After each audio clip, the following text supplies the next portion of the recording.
Першы рэспубліканскі фестываль паэзіі «Масты сугучнасці», новыя зборнікі, літаратурныя вечарыны, сустрэчы з моладзю, прыём новых членаў. Гэтымі і не толькі мерапрыемствамі напоўнілі 2024 год паэты і пісьменнікі прынёмання.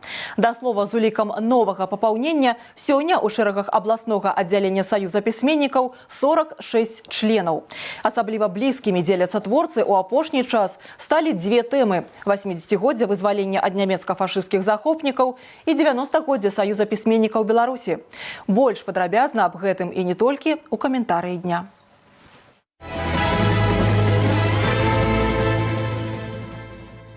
Акрамя сустрэч з чытачамі ў розных установах адукацыі, культуры, мы праводзім сустрэчы, мы праводзім сваю літаратурную школу, грамадскую прычым. Не проста з маладымі працуем, а прыходзяць туды і сталыя творцы, і члены Саюза пісьменнікаў.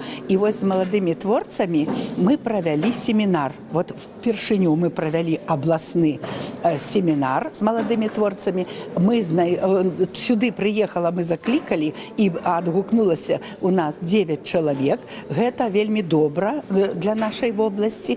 І мы для іх распрацавалі праграму і правялі майстар-класы, правялі сустрэчу, далі магчымасць выступіць ім, паказаць свае творы перад публікаю і гэтак далей.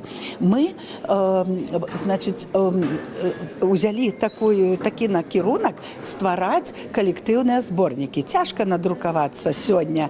У нас адзін часопіс «Полымя» для беларускамоўных аўтараў і «Нёман» для рускамоўных. Ну і наша газета «Лім» літаратура і мастацтва, у якой рускамоўна друкуюцца ў перакладах. Але друкуюцца. І малавата у нас пляцовак. У Гродзенскай праўдзе няма літаратурнай старонкі, так? Таму нам цяжкавата. Перспектыва адна, яна рэгіянальная газета. Таксама не ўсе там могуць друкавацца. Таму мы ствараем калектыўныя зборнікі. І вось за апошнія 2 гады мы стварылі зборнік песняра Майчыны. Гэта творы прысвячэнні класікам беларускай літаратуры Купалу і Коласу. Дарэчы, яна створана да 140-годдзя з дня нараджэння Купалы і Коласа, але там творы прысвечаны і Цёцы, і Багушевічу, і Максіму Богдановичу, і Быкаву, ну, карацей кажучы, Міцкевічу, і Караткевічу, класікам беларускай літаратуры. Потым мы стварылі ў мінулым годзе зборнік да 895-годдзя горада Гродна нашага, лепшы горад зямлі. І там таксама творы і празаічныя, і вершаваныя, каляровы прыгожы зборнікі, які моментальна разышоўся ў адзін момант. І таксама гэты калектыўны. Цяпер мы стварылі зборнік, прысвечаны 80-годдзю вызвалення Беларусі ад нямецка-фашысцкіх захопнікаў сумесна з гарадскім саветам ветэранаў. І гэты зборнік вот на гэтым тыдні выходзіць.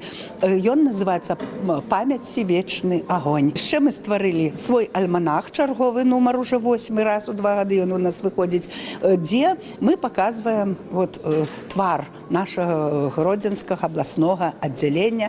Там у нас і госці, там у нас і маладыя ёсць запрошаныя, там усе жанры прадстаўленыя, ўсе віды літаратуры. Ён гатовы да выдання. І да нас звярнуўся таксама абласны савет ветэранаў, каб дапамаглі таксама стварыць зборнік ужо да 80-годдзя вялікай перамогі, які выйдзе на наступны год. Ну і таксама мы традыцыйна заўсёды ездзім у Гудзевічы. Гэта адзіны пакуль што ў Рэспубліцы Беларусь літаратурна-краязнаўчы музей. І заўсёды там праводзім сустрэчу уже на працягу, магчыма, 15 год. Мы туды ў снежні ездзім з літаратарамі новых, стараемся паказаць. Мы там пакідаем свае кнігі ў дар музею, таму што гэта літаратурна-краязнаўчы музей. І выступаем перад творчай інтэлігенцыяй, школьнікамі гэтага аграгарадка беларускага. Ну, што яшчэ адметна было ў гэтым годзе? Мы правялі першы рэспубліканскі фестываль паэзіі ў горадзе Масты. Ён называецца «Масты сугучнасці». І там адбываўся і круглы стол, паэзія на ўсе часы, дзе прыехалі творцы з усіх рэгіёнаў нашай Беларусі. І мы пабывалі і на экскурсіі па горадзе, і мы выступалі ў гімназіях, у бібліятэцы шыкоўнай мастоўскай. Мы пабывалі на гэтым падвясным мосце, які цяпер у рэстаўрацыі раз у 2 гады вырашылі там праводзіць вот такія рэспубліканскія фестывалі паэзіі менавіта. Задумак у нас вельмі шмат, зразумела. Мы цяпер рыхтуемся да свайго справаздачнага сходу. Мерапрыемства у нас шмат адбываецца. У нас яшчэ літаратурныя універсітэты, таксама традыцыйная такая форма працы. Мы, пісьменнікі, выходзім да студэнтаў Купалаўскага універсітэта. Вот мы пойдзем у панядзелак 25-го на сустрэчу. Яны задаюць такі брыфінг літаратурны, і яны задаюць нам пытанні на літаратурныя тэмы, і мы адказваем. І потым знаёмім сваёй творчасцю.